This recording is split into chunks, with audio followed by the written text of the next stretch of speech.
Hello friends, কেমন আছো সবাই? আশা করছি সবাই খুব ভালো আছো আর আমিও খুব ভালো আছি। আর আমার চ্যানেলে তোমাদের সবাইকে স্বাগত। আজকে তোমাদের সামনে নিয়ে চলে এসেছি নতুন একটি রান্নার ভিডিও নিয়ে। এই নতুন রান্নাটি হলো দই কাতলা। এই দই কাতলার রেসিপিটি পুরো প্রথম থেকে শেষ পর্যন্ত দেওয়া আছে।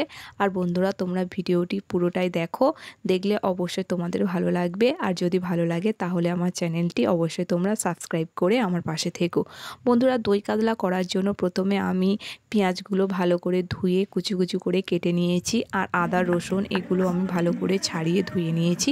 তারপর আমি পেঁয়াজগুলো শিলনোড়াতে ভালো করে আমি পিষে নিলাম, মানে ভালো করে আমি পেস্ট করে নিলাম। তারপর আমি কিছু কাজু বাদাম ও পোস্ত আমি ভিজিয়ে রেখেছিলাম। তারপর আমি কাজু বাদাম ও পোস্তগুলো এগুলো ভালো করে আমি শিলনোড়াতে বেটে নেব। বন্ধুরা, তোমরা চাইলেই তোমরা মিক্সিতে কিন্তু এগুলো পেস্ট করে নিতে পারো। যেহেতু আমার বাড়িতে এখন মিক্সিটা নেই, সেই জন্য আমি এগুলো শিলনোড়াতে বেটে নিচ্ছি। আর বন্ধুরা, শিলনোড়াতে যে কোনো মশলা বাটলে কিন্তু মশলাগুলো কিন্তু খুব ভালো বাটাও হয়, আর রান্নাতে দিলে কিন্তু রান্নার ভালো টেস্টও হয়। তারপর এই যে বন্ধুরা, আমার কাজু বাদাম ও পোস্তর এই যে পেস্টটা আমার বাটা হয়ে গেছে। তারপর আমি এগুলো ভালো করে তুলে নেব। এই যে বন্ধুরা, আমার তুলে নেওয়াও হয়ে গেছে। তারপর বন্ধুরা, আমি কয়েকটা আদা ও রসুন আমি ভালো করে কেটে ধুয়ে টুকরো টুকরো করে রেখেছি। তারপর আমি আদা রসুনগুলো ভালো করে আমি বেটে নেব। এই যে বন্ধুরা, বাটার আগে প্রথমে এগুলো একটুখানি থেঁতলে নিচ্ছি, তাহলে বাটতে সুবিধা হবে। আর আদা রসুনটা অবশ্যই আমি কিন্তু একসাথে বেটে নিচ্ছি। এই যে বন্ধুরা, আমি ভালো করে আদা রসুনটা এই যে ভালো করে বেটে নিচ্ছি।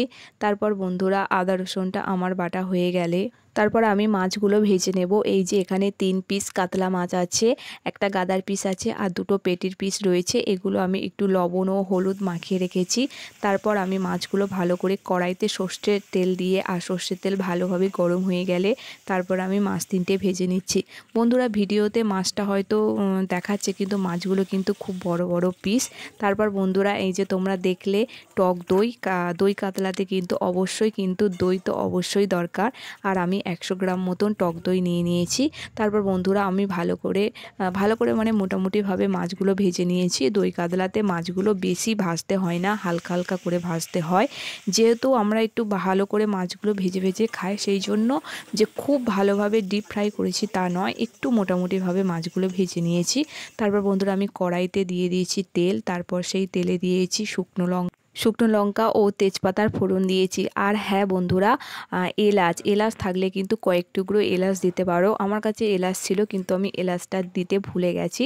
তারপর আমি যে পেঁয়াজটা পেস্ট করে রেখেছিলাম, সেই পেঁয়াজটাও দিয়ে খানিকটা নাড়াচাড়া করে নিয়ে তারপর আদা রসুনের পেস্টটাও দিয়ে দিয়েছি। তারপর ভালো করে নাড়াচাড়া করে নিয়ে আদা রসুনের কাঁচা গন্ধটা চলে গেলে তারপর আমি দিয়ে দিয়েছি যে কাজু ও পোস্তের পেস্টটা ছিল, সেটাও আমি ভালো করে দিয়ে দিয়েছি। তারপর আবারও ভালো করে নাড়াচাড়া করে নিয়ে সবার শেষে দিয়ে দিয়েছি টক দই। তারপর টক দইটাও ভালো করে টক দইটা ভালো করে নাড়াচাড়া করে নিয়েছি। তারপর টক দইটা দেখো, টক দইটা দেওয়ার পরে কিন্তু কালারটা একদম খুব সুন্দর এসছে। তারপর টক দইটা ভালো করে নাড়াচাড়া করে নিয়ে যে বাটিতে টক দইটা ছিল, সেই বাটিতে আমি একটু জল দিয়ে আর পরিমাণ মতো জল দিয়ে আমি ভালো করে ফুটিয়ে নিয়েছি। তারপর সবশেষে পরিমাণ মতো লবণ দিয়ে নিয়েছি। তারপর আমার ঝোলটা ফুটে গেলে তারপর আমি মাছগুলো দিয়ে দিয়েছি, আর দিয়ে দিয়েছি দুটো কাঁচা লঙ্কা চেরা। আর বন্ধুরা, আমরা একটু ঝোল ঝোল খেতে ভালোবাসি, সেই জন্য